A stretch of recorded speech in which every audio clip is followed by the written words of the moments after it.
Hi all, accounting आणि book किपिंगच्या basic concept आपण बघतोय आणि त्या आपण महाराष्ट्र बोर्डच्या 11वीच्या बुक्स मधून बघतोय. या बेसिक कन्सेप्ट 11वी 12वी इंटरव्ह्यू साठी प्रिपेअर करतात त्या सगळ्या स्टुडंटसाठी अत्यंत महत्वाच्या आहेत. मागच्या भागामध्ये आपण कॉन्टिंजंट लायबिलिटी ही कन्सेप्ट पाहिली होती. आता आपण या भागामध्ये next part accounting concept conventions आणि प्रिन्सिपल्स याविषयी माहिती घेऊया.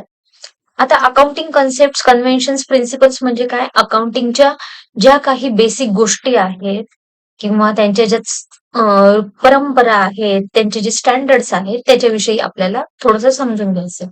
आता हे अकाउंटिंग का करतो आपण? अकाउंटिंग हे आपण आपल्या मॉनिटरी ट्रान्झॅक्शनचा म्हणजे आपल्याकडे जो पैसा येतो जातो ना त्याचा व्यवस्थित ट्रॅक ठेवण्यासाठी किंवा वेगवेगळ्या लोकांना आपला बिझनेस कसा आहे, किती छान आहे, किती ग्रोईंग आहे, किती प्रॉफिट कमवतो, किती लॉस कमवतो हे सांगण्यासाठी वेगवेगळी लोक म्हणजे काय? बँक असेल, गव्हर्नमेंट असेल, एखादी व्यक्ती आपल्याला लोन देणार असेल तिला सांगण्यासाठी किंवा एखादी पार्टनरशिप आपण कोणाबरोबर करणार असू तर त्या पार्टनरला आपल्या बिझनेसची काय पोझिशन आहे हे सगळं समजून सांगण्यासाठी आपण अकाउंटिंग करतो.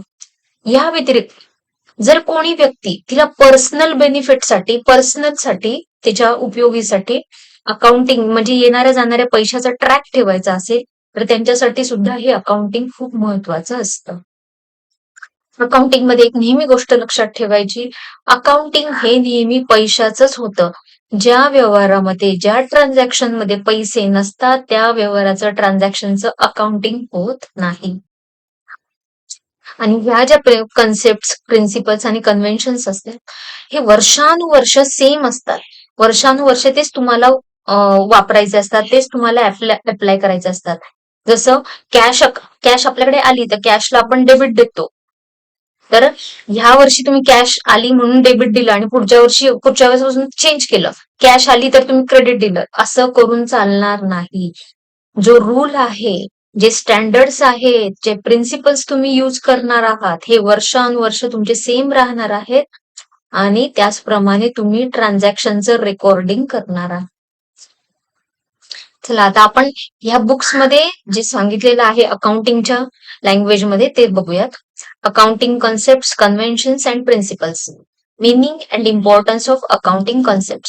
Accounting is communication of accounting is accounting is means of communicating the results of business operation to various parties interested in or connected with the business. Example: owners, creditors, investors, banks, financial institutions, government, and other agencies. Hence, it is rightly called as the language of business. जसं तुमची आणि माझी मराठी ही भाषा आहे तशी ही बिझनेसची भाषा आहे. अकाउंटिंग ही काय आहे तर बिझनेसची भाषा आहे.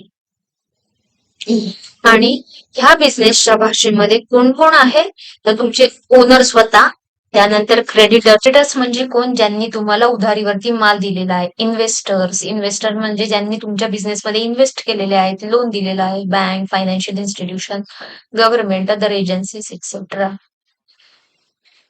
Accounting is not only associated with business but also with everybody who is interested in keeping an account of a monetary transactions.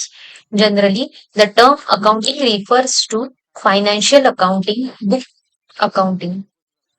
Bookkeeping and accountancy is an art of recording, classifying, and summarizing transactions of business concerns in a systematic manner. म्हणजे याच्यातून तुमच्या लक्षात आलं का की accounting हे फक्त नुसतं बिझनेससाठी नसून तुमच्यासारख्या माझ्यासारख्या कॉमन मॅन साठी सुद्धा महत्वाचं आहे. ज्यांना ज्यांना इंटरेस्ट आहे की माझं जे काही फायनान्शियल ट्रान्झॅक्शन म्हणजे माझे जे काही मॉनिटरी पैशाचे व्यवहार येत होतात तर हे सगळे मला एका ठिकाणी समराईज फॉर्म मध्ये पाहिजेत, जेणेकरून मला लक्षात राहील की माझा बिझनेस हा किती माझा पैसा कुठे जातो आणि माझा पैसा हा कुठून येतो, मला कुठून येतो. आणि हे जे आहे ना हे एक आर्ट आहे. आर्ट आहे म्हणजे काय? जसं आपण मराठी भाषेमध्ये एखादा निबंध लिहितो, अधिकाधिक छान ह्याच्यामध्ये लिहितो, तसंच हे एक आर्ट आहे. जितकं तुम्ही जितकं जास्त तुम्ही प्रिसाइजली तुम्ही जे तुमचे फायनान्शियल ट्रान्झॅक्शन व्यवहार जे आहेत तुम्ही लिहाल, किती अक्युरेटली लिहाल, करेक्टली परफेक्टली लिहाल तेवढं तुमचं बुक्स किंवा तुमची बॅलन्स शीट किंवा जे काही रिझल्ट्स आहेत ते तुम्हाला ऍक्युरेटली दिसतील.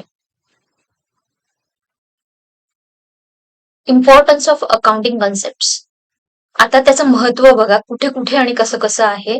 तर अकाउंटिंग हे रिलायबल फायनान्शियल स्टेटमेंट्स असतात. म्हणजे रिलायबल म्हणजे एखादी व्यक्ती समोरची तुमच्यावरती विश्वास ठेवू शकते की येस ही व्यक्ती जी आहे ना ही चांगली बिझनेस करणारी आहे. त्यानंतर युनिफॉर्मिटी इन प्रेझेंटेशन. युनिफॉर्मिटी म्हणजे काय, वर्षानुवर्ष त्याच कन्सेप्ट तेच रूल्स वापरून एखादी व्यक्ती जेव्हा चालते तेव्हा तिला म्हणतात युनिफॉर्मिटी. म्हणजे वर्षानुवर्ष ह्या तुमचे जे रूल्स असतात हे वापरून तुम्ही बनवलेले असतात तुमचे financials, balance sheet, profit and loss account. Generally accepted basis of measurement म्हणजे ह्याला सर्वांनी मान्यता दिलेली आहे. जनरली ऍक्सेप्टेड म्हणजे सगळ्या गव्हर्नमेंटनी मान्यता दिलेली आहे.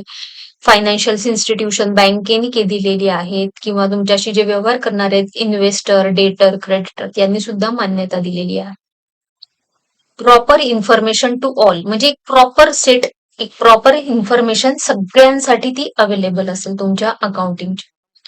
आणि शेवटी आहे व्हॅलिड अँड अप्रोप्रिएट ॲझम्पशन्स. जर का तुम्हाला त्याच्यामध्ये काही तुम्ही एस्टिमेट्स केले असतील, काही जर का तुम्ही तुमचा स्वतःचा विचार करून तुमच्या जे काही तुम्हाला येणारे खर्च किंवा येणारे इन्कम हे तुम्ही तुमच्या अंदाजाने त्याच्यामध्ये जर का ते इन्क्लूड केलं असेल मॉनिटर ट्रान्झॅक्शन्स तर ते व्हॅलिड ॲझम्पशन अप्रोप्रिएट ॲझम्पशनच्या बेसिसवरती असेल तर ते अत्यंत इम्पॉर्टंट आहे तुमच्या अकाउंटिंगसाठी.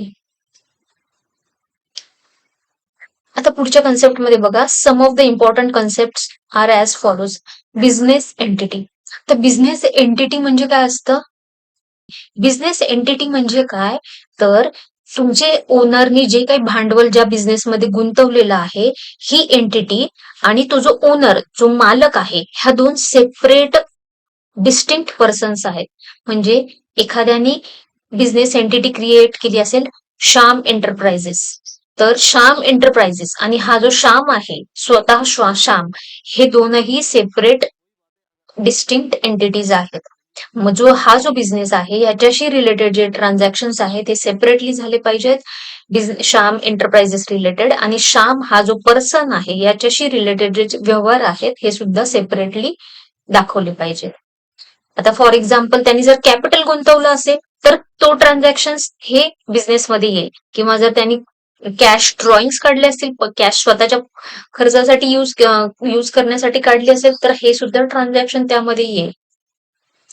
पण ह्या व्यतिरिक्त श्यामने त्याच्या पर्सनल लाईफमध्ये काही तो कुठेतरी बाहेर गेला फिरायला, ट्रॅव्हलिंग केलं, तिथे जेवण केलं, तिथे काहीतरी खरेदी केली पर्सनल, तर असे ट्रान्झॅक्शन बिझनेसमध्ये येणार नाही. जरी हा त्याचा बिझनेस असला, स्वतःचा बिझनेस असला तरी यामध्ये या श्याम एंटरप्राइजेस या बिझनेसमध्ये ट्रान्झॅक्शन येणार नाही, ते त्याच्या पर्सनल अकाउंटचे ट्रान्झॅक्शन आहेत.